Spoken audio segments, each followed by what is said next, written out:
हरे कृष्णा। राधे राधे। हर हर महादेव। श्री शिवाय नमस्तुभ्यम। आप सभी का दिन शुभ और मंगलमय हो। आज दिनांक है 27 फरवरी और दिन है शुक्रवार। आज आप सुनेंगे फाल्गुन मास महात्म्य के 26वें दिन की कथा। आज फाल्गुन मास के शुक्ल पक्ष की रंग भरी एकादशी भी है। आज आपको फाल्गुन मास महात्म्य के अध्याय के पहले सुनाते हैं एक बहुत बड़े संत की कथा, जो इस प्रकार है। संत श्री रघुनाथ दास गोस्वामी जी राधा कुंड गोवर्धन में रहकर नित्य भजन किया करते थे। वे प्रतिदिन प्रभु को 1000 दंडवत प्रणाम करते, 2000 वैष्णव को दंडवत प्रणाम और 1 लाख हरि नाम का जप किया करते थे। उनका नियम था कि भिक्षा में केवल एक बार एक दोना छाछ यानी मट्ठा ही ब्रजवासियों के यहाँ से मंगाकर ग्रहण करते थे। एक दिन बाबा श्री राधा कृष्ण की मानसिक सेवा कर रहे थे। उन्होंने प्रेम पूर्वक ठाकुर जी से पूछा, प्यारे, आज क्या भोग लगाने की इच्छा है? ठाकुर जी ने स्नेह से कहा, बाबा, आज तो खीर पाने की इच्छा है, बढ़िया खीर बनाना। बाबा ने मन ही मन उत्तम दूध, काजू, मेवा डालकर रबड़ी जैसी स्वादिष्ट खीर बनाई और भावपूर्ण ठाकुर जी को खीर अर्पित कर दी। ठाकुर जी खीर खाकर अत्यंत प्रसन्न हुए। वह हंसकर कहने लगे, बाबा, हमें तो लगा था कि तू केवल छाछ पीने वाला बाबा है, तू कहाँ खीर बनाना जानता होगा, परंतु तुझे तो बड़ी स्वादिष्ट खीर बनानी आती है। इतनी अच्छी खीर तो हमने आज तक कभी खाई ही नहीं। बाबा, तू भी तो थोड़ी खा ले। बाबा ने विनम्रता से कहा, हमको तो छाछ पीकर भजन करने की आदत हो गई है और अब ऐसी आदत हो गई है कि इतना गरिष्ठ भोजन पचेगा ही नहीं। आप ही खाइए। ठाकुर जी ने मुस्कुराकर कहा, बाबा, हमारी इतनी भी बात नहीं मानेगा। बातों ही बातों में ठाकुर जी ने खीर का कटोरा बाबा के मुख से लगा दिया। भगवान ने प्रेम, आग्रह और उनके अधरों से स्पर्श होने के कारण वह खीर अत्यंत मधुर और दिव्य लगी और बाबा थोड़े अधिक खीर खा गई। मानसिक सेवा समाप्त होने पर ठाकुर जी तो गाय चराने चले गए और बाबा पड़ गए बुखार से बीमार। अब तो ब्रिजवासियों में हल्ला मच गया, हमारा बाबा तो बीमार हो गया। यह बात जब श्रीनाथ मंदिर में श्री विठल नाथ गोसाई जी के पास पहुंची तो उन्होंने अपने वैद्य से कहा, श्री रघुनाथ दास जी का उपचार करो, वे हमारे ब्रिज के महान रसिक संत हैं। वैद्य जी ने बाबा की नाड़ी देखकर बताया कि बाबा ने तो खीर खाई है। ब्रिजवासी वैद्य से कहने लगे, 20 वर्षों से तो नित्य हम बाबा को देखते आ रहे हैं। यह बाबा तो ब्रिजवासियों के घर से एक दोना छाछ पीकर ही भजन करता है और यह बाबा कहीं आता जाता भी नहीं है, फिर भला खीर मांगने कैसे जाएगा? ब्रिजवासी वैद्य से झगड़ा करने लगे, तुम कैसे वैद्य हो? अरे, तुम्हें तो कुछ भी नहीं आता। वैद्य जी शांत स्वर में बोले, मैं अभी एक औषधि देता हूँ जिससे उल्टी होगी और पेट में जो भी है वह बाहर आ जाएगा। अगर खीर नहीं निकली तो मैं अपने आयुर्वेद के सारे ग्रंथ यमुना जी में प्रवाहित करके उपचार करना ही छोड़ दूंगा। ब्रिजवासी बोले, ठीक है, औषधि का प्रयोग करो। बाबा ने जैसे ही औषधि खाई वैसे ही वमन हो गया और वमन में खीर बाहर निकली। अब तो ब्रिजवासी पूछने लगे, बाबा, तूने खीर कब खाई? बाबा, तू तो छाछ के अलावा कुछ पाता ही नहीं, यह खीर कहाँ से आई? रघुनाथ दास जी कुछ नहीं बोले, क्योंकि वह अपनी उपासना को प्रकट नहीं करना चाहते थे।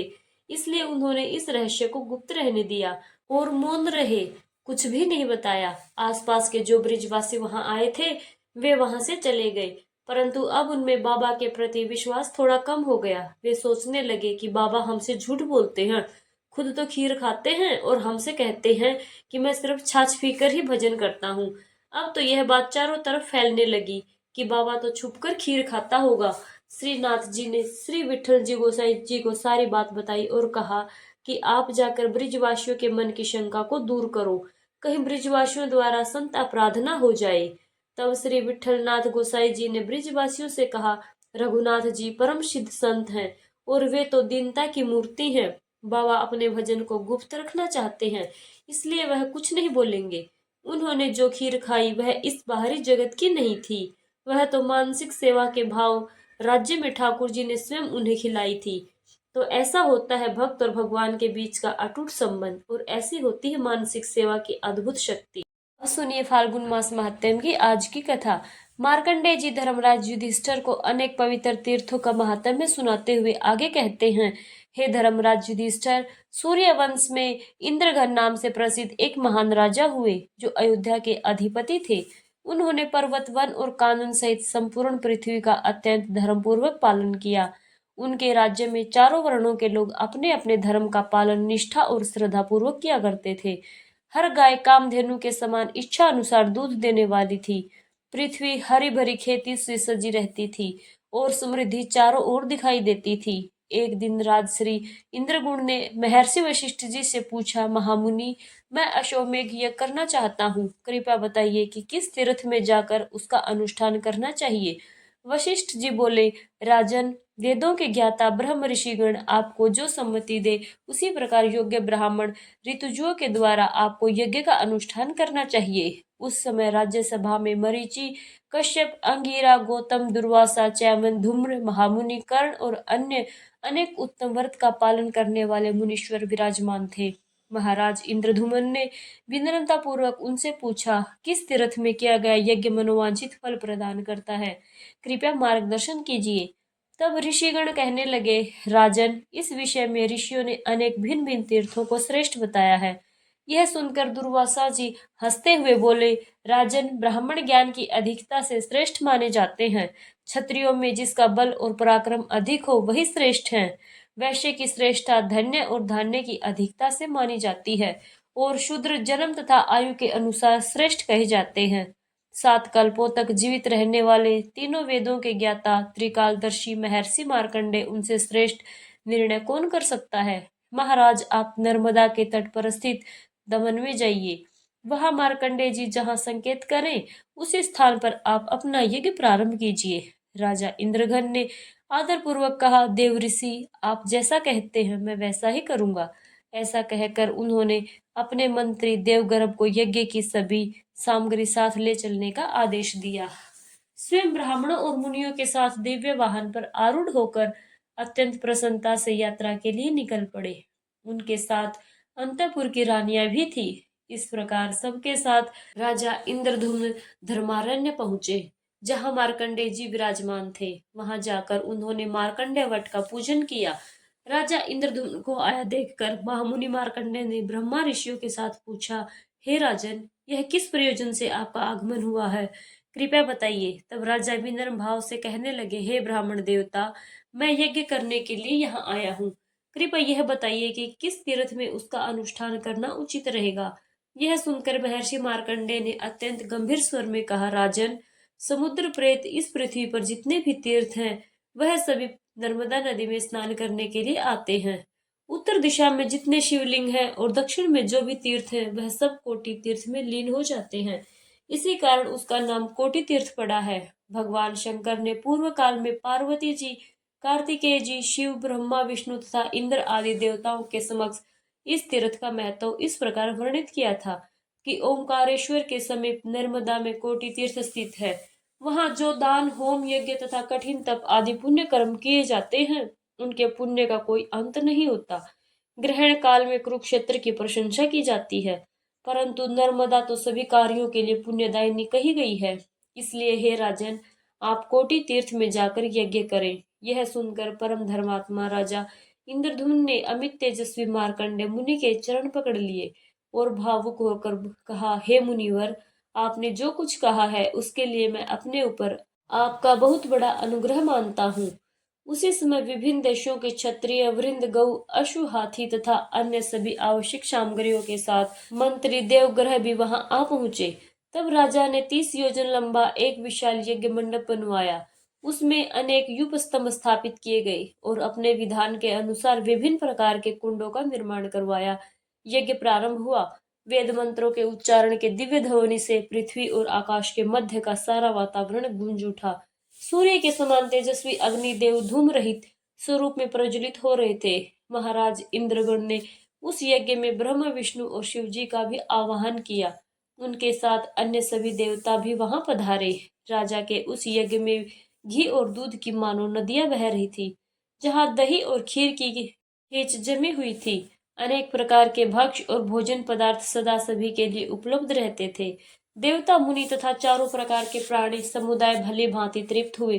अंत में ब्राह्मणों को प्रचुर मात्रा में दक्षिणा भी प्रदान की गई। इस प्रकार वह महान यज्ञ पूर्ण हुआ। इसके बाद ध्रुव तथा ब्रह्मपुत्र महर्षियों को विधिवत विदा करके ओमकारेश्वर के स्वरूप को जानकर राजा ने उनका विधि पूर्वक पूजन किया। मणि, मणिकै और अन्य बहुमूल्य रत्नों से पहले ओमकार लिंग को विभूषित किया गया।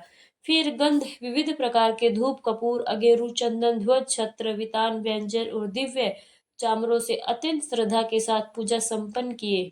इसके पश्चात राजा ने इस प्रकार स्तुति की, जिस बिंदु युक्त ओंकार का योगी जन सदा ध्यान करते हैं और जो ओंकार स्वरूप काम तथा मोक्ष देने वाला है, उन प्रभु को बारंबार नमस्कार है। हे सर्वदेव में शिव, जो श्री ब्रह्मा विष्णु तथा इंद्र को भी वर प्रदान करने वाले हैं, आपको प्रणाम है। रुद्र पुण्य से सुशोभित आपकी जो कल्याणमय अघोर मूर्ति है, उसी के द्वारा आप मुझ पर कृपा कीजिए। आपके सब और हाथ और पैर हैं, सब और नेत्र, सिर और मुख हैं, लोक में सब और आपके कान हैं, और आप समस्त जगत को व्याप्त करके स्थित हैं। आपको बारंबार प्रणाम है। इस प्रकार भावपूर्ण स्तुति करने पर ओंकार लिंग के मध्य भाग में एक और दिव्य लिंग प्रकट हुआ, जो प्रज्वलित काल अग्नि के समान तेजस्वी और कांतिमान था। उस दिव्य स्वरूप ने राजा इंद्रघन से कहा, राजन, तुम्हारा कल्याण हो। तुम्हारे मन में जो भी इच्छा हो उसके लिए वर मांगो। तब राजा ने विनम्र भाव से कहा, हे देव, यज्ञ पर्वत पर देवद्रोणी में भगवती पार्वती के साथ पूजित होकर आप सदा निवास कीजिए। और हे देव देवेश्वर, इस तीर्थ में जो अपने प्राणों का त्याग करे वह शिवलोक को प्राप्त हो। तब भगवान ओमकारेश्वर ने कहा, हे राजन, तुम्हारी यह सभी मनोकामनाएं पूर्ण हो। ऐसा कहकर वे वही अंतर्ध्यान हो गए। उनके साथ अन्य देवता भी अपने अपने स्थान को लौट गए और भगवान शंकर कैलाश धाम को पधार गए। तत्पश्चात राजा इंद्रधुम्न ने वहां उपस्थित चारों प्रकार के प्राणियों को संबोधित करते हुए कहा, मेरे इस यज्ञ के प्रभाव से तुम सब निरोगी हो जाओ और सदा तृप्त रहो। इसके बाद राजा इंद्रधुम्न ने साष्टांग प्रणाम करके भगवान श्री विष्णु की स्तुति की। राजा ने कहा, मैं केशव अर्थात जल में शयन करने वाले माधव अर्थात लक्ष्मीपति श्री विष्णु गोविंद मधुसूदन पद्मनाभ ऋषिकेश श्रीधर त्रिविक्रम दामोदर वासुदेव श्री हरि को प्रणाम करता हूँ, जो शंख चक्र गदा सारंग धनुष और वनमाला से विभूषित है, जो संपूर्ण लोकों के रक्षक हैं, जगत के स्वामी हैं, लक्ष्मी जी के पति हैं और सर्वज्ञ श्रेष्ठ हैं, उन भगवान श्रीकांत श्रीधर शेष और श्रीनिवास को मैं बारंबार नमस्कार करता हूँ। हे अच्युतम अनंत यज्ञेश यज्ञ स्वरूप प्रभु, आपको मेरा कोटि कोटि नमस्कार है। त्रिंग साम और अर्थ वेदों के स्वरूप तथा स्वयं यज्ञ रूप भगवान, आपको बारंबार प्रणाम है। नरसिंह मत्स्य वराह और कुर्म रूप धारण करने वाले प्रभु, आपको मेरा नमन है। पवित्र वाहन पर आरूढ़ होने वाले हे गरुड़ ध्वज, आपको नमस्कार है। जो सहस्त्र मस्तकों वाले सकल और निष्कल रूप से जाने योग्य अंतमय अध्यक्ष तथा सबके आदरणीय हैं, उन भगवान नारायण देव को मैं श्रद्धा पूर्वक प्रणाम करता हूँ। दैत्यों का संहार करने वाले देवता श्री हरि को मैं बार बार नमन करता हूँ। हिरण्य, पृथ्वी तथा यज्ञ को अपने गर्भ में धारण करने वाले अमृत की उत्पत्ति के हेतु भूत श्री विष्णु को मैं सादर नमस्कार करता हूँ। हे वासुदेव, श्री गर्भ और ज्ञान गर्भ स्वरूप प्रभु, आपको मेरा प्रणाम है। प्रभु, आपने संपूर्ण चराचर जगत की सृष्टि की है। आप ही प्रत्येक युग में सृष्टि का पालन और संहार करने वाले हैं। आपके सब और नेत्र हैं, सब और मुख हैं। आप अव्यक्त होते हुए भी जानने योग्य हैं। संपूर्ण विश्व के आत्मा प्रकाशक और सबके भीतर निवास करने वाले प्रभु, आपको मेरा बारंबार नमस्कार है। आप ही सूर्य हैं, आप ही वायु हैं, आप ही अग्नि हैं, आप ही चंद्र हैं। हे देवों के देव देवेश्वर, आप ही धाता इंद्र और प्रजापति हैं। हे सुर श्रेष्ठ, आपकी कृपा से मेरे यज्ञ की सिद्धि हुई है। राजा के द्वारा की गई स्तुति को सुनकर शंख चक्र और गदा धारण करने वाले भगवान विष्णु कहने लगे, राजन, मैं तुमसे अत्यंत प्रसन्न हूँ, इसलिए तुम कोई वर मांगो। राजा बोले, ओंकार लिंग के उत्तर मार्ग में वैदुर्य पर्वत की चोटी पर हे प्रभु, आप जनार्दन लिंग के रूप में निवास कीजिए। यह विधि पूर्वक आपकी पूजा करके मनुष्य श्री विष्णु धाम को प्राप्त करेगा। वह पशु पक्षियों की योनि में ना जाए और यमलोक में भी प्रवेश ना करे। यहाँ प्राण त्याग करने पर मनुष्य को अपने परम धाम की प्राप्ति हो और इस तीर्थ में पितरों के निमित्त अन्न दान करने पर वह पितर आपकी कृपा से विष्णु धाम को प्राप्त करे। तब भगवान विष्णु कहने लगे, राजन, मैं यही अवतार धारण करूंगा और जो तुमने कुछ भी मांगा है वह सब मेरी कृपा से अवश्य पूर्ण होगा। ऐसा कहकर शंख चक्र और गदा धारण करने वाले भगवान विष्णु अपने धाम को चले गए।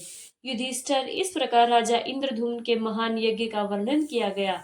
उसी यज्ञ के कारण वह पर्वत समस्त संसार में पुण्य तीर्थ के रूप में विख्यात हुआ। सिद्धेश्वर लिंग को श्री ब्रह्मा का और नारायण को श्री हरि का स्वरूप समझो। इसके श्रवण और कीर्तन से मनुष्य विष्णु लोक में सम्मानित होता है। इसके बाद सत्यव्रत परायण राजा ने तीर्थों की स्तुति करते हुए कहा, पितरों का उद्धार करने के लिए समस्त तीर्थों को मेरा बारंबार नमस्कार है। तीर्थ बोले, महाभाग्य, हम तुमसे प्रसन्न हैं, तुम हमसे मनोवांछित वर मांगो। राजा ने कहा, हे तीर्थगण, आप सब मुझ पर अनुग्रह करके ओमकार के समीप पर्वतीय तीर्थ में निवास कीजिए। तब तथास्तु कहकर तीर्थों ने नर्मदा नदी की इस प्रकार स्तुति की। अनेक कल्पों तक स्थित रहने वाली तथा महादेव जी की सर्वोत्कृष्ट कला स्वरूपा नर्मदा देवी को हम नमस्कार करते हैं। हम सब लोकों में अत्यंत प्रसिद्ध और नदियों में श्रेष्ठ नर्मदा जी को हम शीश झुकाते हैं। देवी, हम तीर्थों के प्रभाव से नहीं बल्कि अपने स्वभाव से ही परम पवित्र हैं। ठीक उसी प्रकार जैसे भगवान सूर्य की प्रभा और अग्निदेव की कांति स्वयं पवित्र होती है। नर्मदा जी की स्तुति करके तीर्थों ने राजा से कहा, राजन, जैसे चंद्रमा की कला पवित्र होती है उसी प्रकार महानदी नर्मदा भी पवित्र है।